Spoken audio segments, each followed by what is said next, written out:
Over the years, I bought so many different tech items that I could probably open up a sharper image. Wait, are those even a thing anymore? Surprisingly though, I have never had a cool surveillance system setup until now. About a month ago, I went on Amazon and purchased a whole Reolink combo meal for just over $500. This got me the NVR with 2 terabytes of storage, 3 outdoor PoE cameras, and 2 indoor Wi-Fi cameras. The whole setup has been running for a few weeks now, and I do have some thoughts on the entire experience, from the setup, software, the quality, and the value of the system. So let's get into it. So if you watch my channel, then you may know that I run Unify networking gear, and it would make sense for you to be thinking, Brett, Unify makes cameras and has an entire software stack dedicated to surveillance, so why don't you just go with those? Well, there are a few reasons. The main one is obviously the price. I don't doubt that the Unify cameras are really good, but when I priced out how much a similar setup would run me,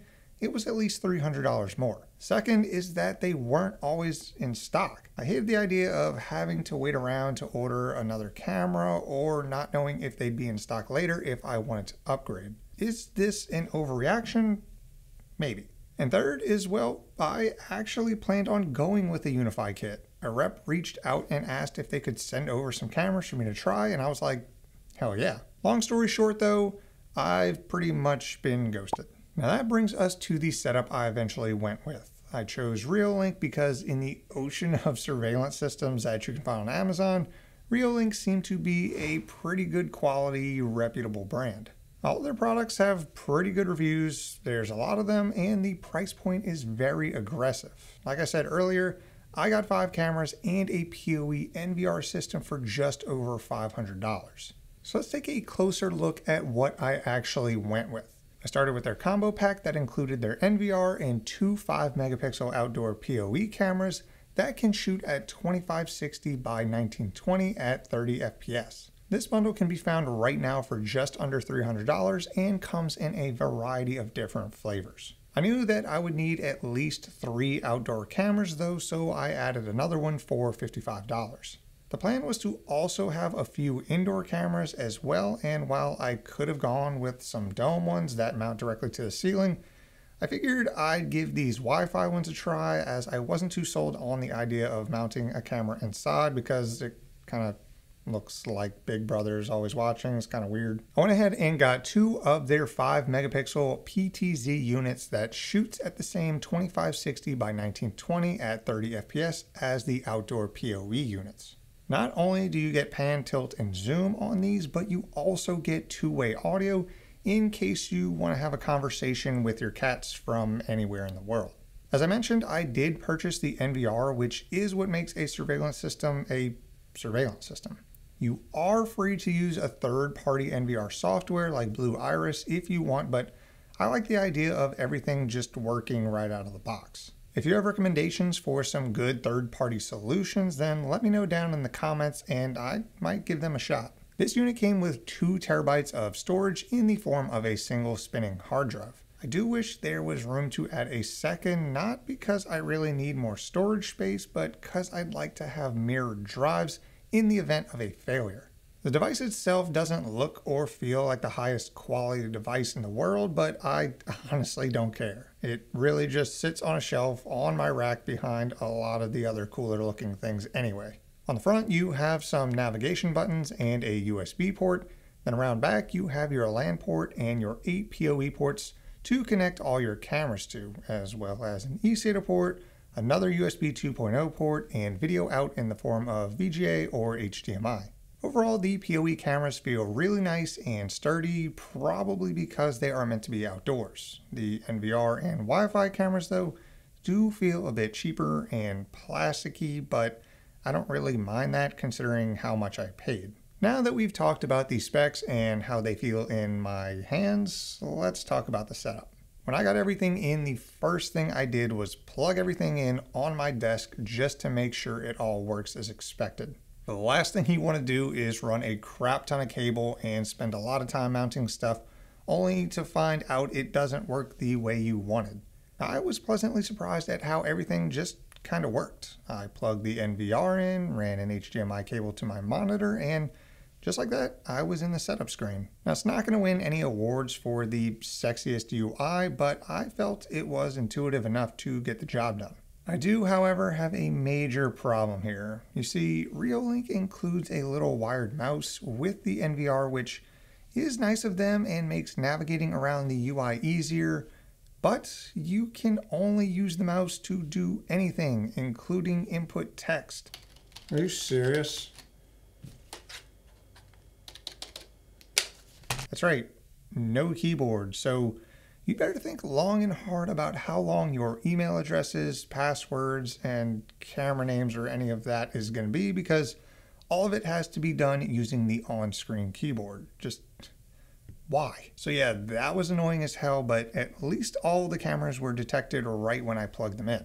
PoE is awesome for this since you only have to run a single cable for both power and networking, which means planning out where all of these will be mounted is so much easier. I also went ahead and set up one of the Wi-Fi cameras. The setup process here can be a bit trickier. If you decide to use the RJ45 port and connect them directly to the NVR, then it'll get picked up just like the other cameras. However, if you set it up via Wi-Fi, like most of you will do, then you do have to set it up through the Reolink app, then adopt it into the NVR later. Luckily, you can tell the NVR to adopt any compatible cameras that it finds on the LAN, so once you do one of them, any others should be detected right afterwards. Oh, and Reolink, dear God, please turn down the volume of the Wi-Fi cameras. Holy shit, I thought I was going to need hearing protection after 30 seconds of it screaming at me in 20 different languages to scan the QR code. Please install Reolink app and scan the QR code on the camera. Willkommen bei Reolink. Bitte Reolink-App installieren und den QR-Code auf der Kamera scannen. Honestly, with all these things considered, the setup process was decent. A better UI and keyboard support would be nice, but as you guys have already figured out, for the price, it's fine. So with everything working, it was finally time to decide where the outdoor cameras were going and run some Cat 5e. Luckily, I found a spot below the eaves on my side patio that could see both the side gate and the backyard from roughly the same spot, which would make running the cable easier since they'd both go to essentially the same location. Then for the front, I figured I would just mount it above my garage door, which wouldn't require much effort at all to run the cable since the NVR would be in the garage anyway. That just meant it was time to make some long cables and get into the attic.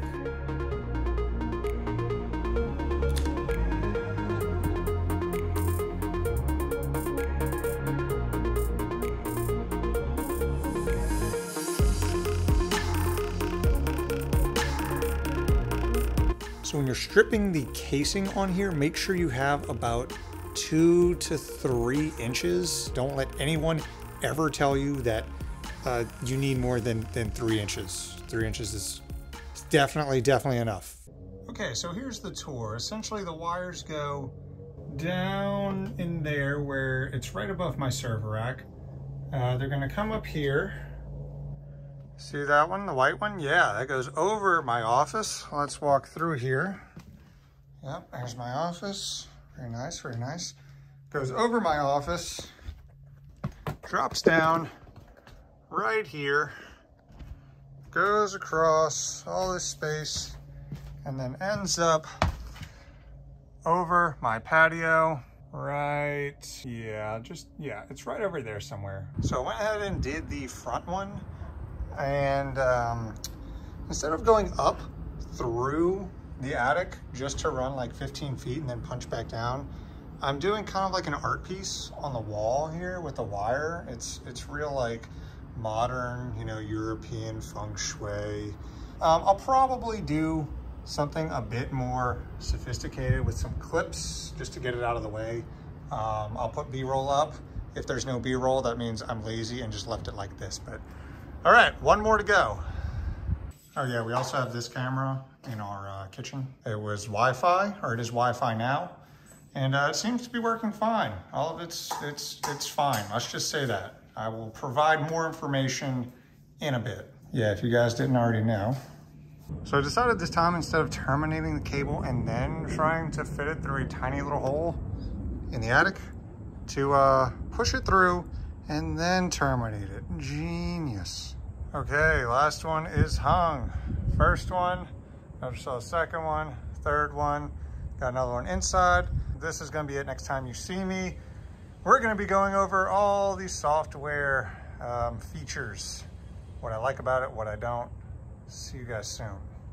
After everything was mounted and plugged in, I could see it displayed on my KVM, which was connected directly to the NVR. I really like having a physical device that can be dedicated to monitoring all your cameras, whether that's a KVM in your server rack or a massive 90-inch TV.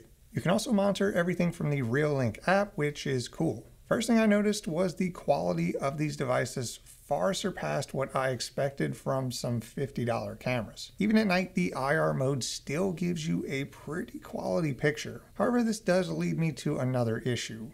While there are multiple ways to monitor and interact with your system, whether that's directly with the NVR, through the app, or in a web browser, all of them are different, and some of them are just missing features. For example, in the web browser, you can't even view your cameras in a grid view. You're stuck viewing them one at a time.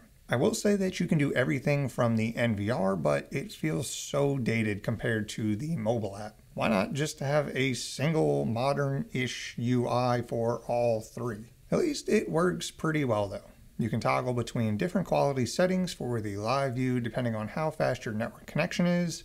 You can view all the recorded footage from as far back as your storage will let you. You can save clips of important events and all kinds of stuff. They do have motion detection features, which places little markers when viewing history, but it's not super intuitive, and I find myself still having to scroll around to find the exact event. You can also set up email alerts and even a siren to go off for the Wi-Fi cameras when motion is detected under certain situations, which is pretty cool. Personally, I'm not using these features as I really only wanted a surveillance system for the most basic features, live view and recording, and it seems to do that well. By default, you will be limited to just viewing your NVR connected cameras over your LAN, but you can toggle a setting that will let you remote in from anywhere and view your setup in real time. Honestly, like that it's off by default, as it's much safer to keep it local and give the user the option to expose it rather than the other way around. If you're reluctant to expose your cameras using the Reolink way, which essentially creates a tunnel through who knows where, then I don't blame you. This is very personal information. The safer way would be to keep everything local and run a VPN connection on your phone back to your home network to access your cameras and NVR that way. I also ended up putting the entire NVR in my IoT VLAN, which doesn't have access to any of my personal network devices, work machines, personal rigs, servers, and all that good stuff, which I strongly recommend doing as well. One huge thing that I have to give Reolink props for is that I'm doing all of this without signing up for an account. That's right, no giving away any personal information to use any of this. Just plug it in, create a local admin account, and go. You can share your setup with your family members or friends if you want by creating another local account and having them scan your generated QR code for your system with their Reolink app. My wife did this and it worked really well. Again, all without having to give up any personal information, so huge thumbs up for that. I do plan on doing a long-term review of everything after using it for a few months, but I know this video is getting long, so let's wrap up. Overall, what do I think about this Reolink setup? For the price, I think it's pretty amazing. For about $500, you can go from having nothing to a full surveillance system with 2 terabytes of recording space, just like that. Is it perfect? Absolutely not. The build quality on some of these devices feels a bit cheap. The UI is dated. You can't use a keyboard during setup. It almost blew my eardrums out, and the 3 different UIs almost feel like completely different softwares than a single cohesive ecosystem. However, for the things that matter, price, quality, and features, it's a no-brainer. The video quality is very good for what you're paying for each camera. The recording works really well and is efficient. The live viewing is solid, and the entire system has been running smoothly with no issues for about a month now. These are the things that mattered the most to me, and that's why I'm very happy with my decision. I'm going to leave links to everything I use down in the description of the video if you want to snag some of them for yourself. And while you're down there, leave a comment letting me know what surveillance system you guys are running, and if you have any advice for some cool third-party software I should look into. I want to give a huge shout out to my YouTube members and my Patreons. I hope you guys are enjoying the super secret live bedroom cam. If a couple more of you sign up, then I'll upgrade it to 4K. I'm kidding. Or am I? All right, that's all I have for you guys today. Drop a like if you liked it. Subscribe if you want to see more shenanigans. Thank you so much for watching, and I'll see you in the next one.